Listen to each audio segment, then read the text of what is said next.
Salut à tous, Jean-Pierre de teamtennis.fr, content de vous retrouver pour une nouvelle vidéo de test. Dans cette vidéo, on va s'intéresser à cette raquette, la Ed Gravity Tour 2023 Oxetic. Allez, c'est parti.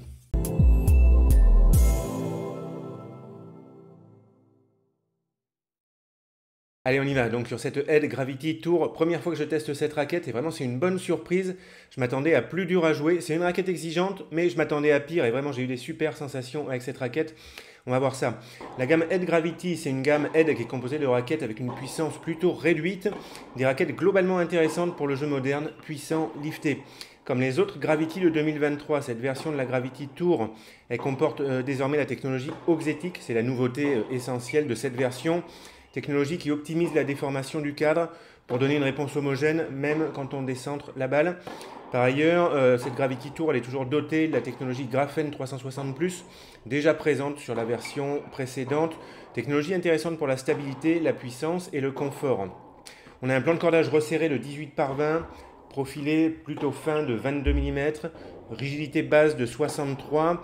Avec toutes ces caractéristiques, je m'attendais à une raquette vraiment pas très puissante, plus dure à jouer. Et finalement, globalement, j'ai vraiment adoré jouer avec cette raquette lors de mes tests. Vraiment excellente surprise. J'avais déjà adoré la Gravity MP, je l'avais trouvée peut-être un petit peu trop légère pour moi. Et avec cette version en 305 grammes, j'ai eu des sensations meilleures. J'ai aimé avoir plus de poids comme ça dans la main pour mettre plus de poids dans la balle avec cette raquette. Allez, avant de continuer sur mes sensations de jeu, j'en profite pour remercier ASICS avec qui je suis partenaire, qui m'envoie du super équipement pour le sport. Et je remercie aussi Tennis Warehouse Europe qui m'envoie toutes les raquettes pour test. Et pour vos achats de matériel de tennis, je vous invite à aller sur le site Tennis Warehouse Europe ou alors chez Tennis Warehouse USA. Et c'est super sympa si pour faire un achat sur ces sites, vous cliquez sur mon lien affilié. Ça ne vous coûte rien de plus, ça indique que vous venez de ma part et ça m'aide à continuer les vidéos que je fais sur YouTube. Je vous laisse mes liens affiliés dans la description sous la vidéo. Merci à tous.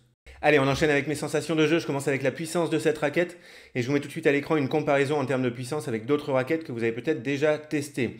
Alors, Ed Gravity Tour, on est sur une raquette avec une puissance réduite, raquette orientée contrôle. Donc déjà, c'est important pour faire attention à ça. La balle ne va pas partir toute seule. Déjà, il faut avoir un style de jeu puissant, rechercher du contrôle pour être intéressé par cette raquette. En même temps, elle ne fait pas non plus partie des raquettes les plus dures à jouer et il y a quand même de la puissance fournie par cette raquette. On a le plan de cordage resserré de 18 par 20, le profilé plutôt fin de 22 mm, la rigidité base de 63, tout ça, ça contribue à réduire la puissance de la raquette. Et en revanche, il y a le tamis de 645 cm², légèrement arrondi en haut, qui est tolérant. Et le fait que le profilé non plus, il n'est pas hyper fin. 22 mm, ça commence à être fin, mais ça pourrait être pire. Et ça, par contre, ça contribue à fournir quand même une dose correcte de puissance. La raquette, elle reste clairement orientée contrôle, mais elle sera moins exigeante que la Gravity Pro, qui est plus lourde et qui a un profil encore plus fin de 21 mm. La Gravity Tour, elle est quand même plus exigeante que la Gravity MP, qui a un plan de cordage plus ouvert de 16 par 20 et qui est plus légère de 10 grammes.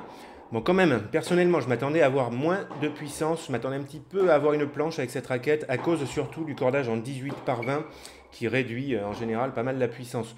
Et finalement, j'ai eu un super compromis puissance-contrôle parfait pour mon jeu. En coup droit, c'est un coup sur lequel je lifte plus qu'en revers, sans pour autant lifter de façon excessive, mais j'ai eu des très bonnes sensations. J'ai pas manqué de longueur de balle, ce qui peut arriver avec certaines raquettes trop exigeantes. Côté revers, mon meilleur coup, un coup plus puissant, moins lifté que le coup droit. Excellente sensation également avec une bonne sensation de contrôle. Là par contre, j'ai jamais eu peur de faire la faute en longueur si je laissais partir le bras. Donc super pour la confiance et vraiment super contrôle, bonne précision avec cette raquette. En général, c'est assez difficile pour moi de trouver des raquettes qui me donnent assez de puissance et de lift pour mon coup droit et en même temps assez de contrôle pour mon revers qui est plus puissant et moins lifté. C'est toujours compliqué et là, ça a été le cas avec cette Gravity Tour. Donc ça, vraiment, j'ai apprécié. Je pense que ça, c'est lié à la combinaison du tamis qui est tolérant de 645 cm² et du plan de cordage 18 par 20 qui lui donne du contrôle. Et ça, combiné, ça m'aide pour avoir un bon mix entre mon coup droit et mon revers. Comme ça a été le cas avec la Prince Tour 100p, ma raquette habituelle. Ces raquettes, elles sont assez proches en termes de caractéristiques et en termes de sensations. Même au service, j'ai eu une puissance correcte alors que c'est un coup sur lequel je peux sévèrement manquer de puissance. Et là, ça m'a étonné aussi. Je m'en suis bien sorti niveau puissance au service. J'ai apprécié vraiment d'avoir une réponse précise de la raquette, même quand je décentrais la balle. Ça m'a permis de vraiment jouer en confiance, de bien laisser partir le bras sans avoir peur de perdre le contrôle. Mais de toute façon, c'est vraiment une raquette qui est orientée contrôle. Ça, c'est un point fort. On sait vraiment, il y a de la précision. La balle ne va pas partir n'importe où avec cette raquette. Sans être la plus dure à jouer, cette raquette, elle reste relativement exigeante. Il faut faire attention à ça. Elle conviendra à mon avis à des joueurs d'un bon niveau, avec un jeu moderne, puissant, lifté, et qui ne sont pas gênés par un léger ressenti de poids en tête, je vais en reparler, et qui recherchent du contrôle tout en bénéficiant quand même d'un tamis tolérant et sympa pour le lift de 645 cm². Allez, on parle de l'accès aux effets, je commence avec le chop. En revers chopé, j'ai eu d'excellentes sensations, très bon contrôle à nouveau, aucun problème.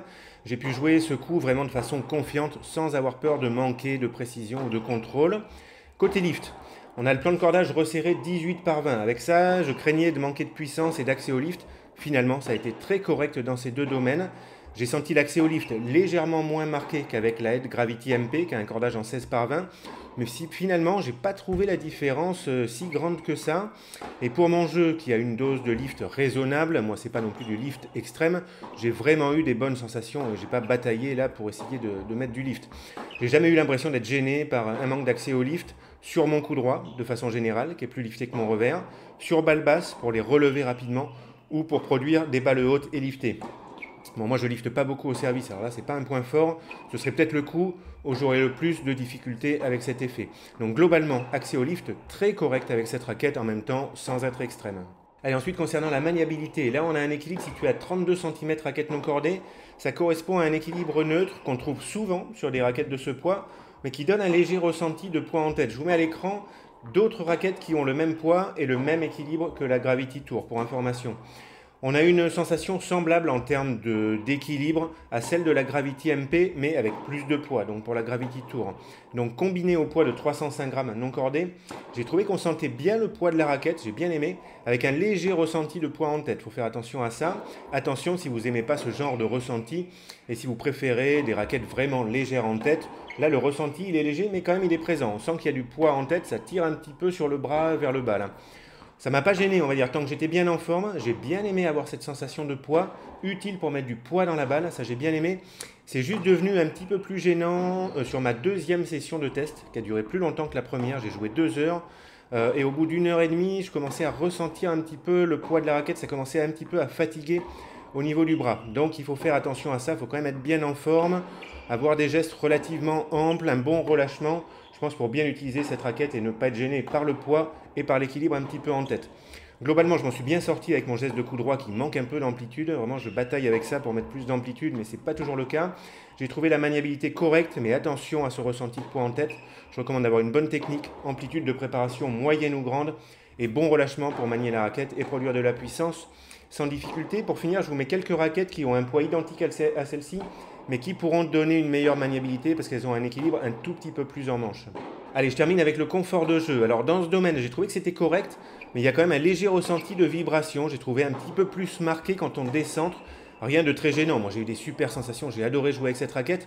Mais certains joueurs, je pense, pourront avoir envie de mettre un anti-vibrateur pour atténuer cette sensation de vibration au niveau du cordage. Moi, j'ai essayé un petit peu avec un anti-vibrateur. Et dans ce cas-là, vraiment, j'ai eu des frappes bien propres, agréables, sans ces petites vibrations. Bon, après, je l'ai enlevé parce que moi, j'aime pas jouer avec un anti-vibrateur. Donc ça va dépendre de chacun. Donc sans anti-vibrateur, petite sensation de vibration. On a des sensations relativement classiques avec cette raquette. Mais il y a quand même la souplesse du cadre qui contribue à donner du confort. On n'a pas une sensation de rigidité quand on tape dans la balle. Par ailleurs, tolérance très bonne grâce au tamis de 645 cm², légèrement arrondi en haut. Moi, ça m'est arrivé souvent de décentrer la balle. Et dans ce cas-là, vraiment, ça reste correct. On ne perd pas trop en puissance. Et on sent presque vraiment qu'on peut se permettre de décentrer la balle et qu'on ne perd pas trop en qualité de balle. Allez, pour terminer, on va voir à qui je conseillerais cette Head Gravity Tour. Une raquette que personnellement j'ai adorée. Elle est exigeante, mais je m'attendais à pire. Et finalement, j'ai pris beaucoup de plaisir à jouer avec cette raquette. Je la conseillerais quand même à des joueurs d'un bon niveau, fin de 3e série, seconde série, avec un style de jeu moderne, puissant, lifté, ou alors un style de jeu à plat, en shop, pourquoi pas. Mais vraiment, pour moi, le plus intéressant, c'est le style de jeu moderne, puissant, lifté. On est tout à fait dans l'idée de cette raquette. Des joueurs qui recherchent une raquette qui donnera à la fois du contrôle, de la précision, ça c'est sûr, mais en même temps quand même une dose correcte de puissance, c'est pas une planche, avec la tolérance, l'accès au lift du tamis de 645 cm².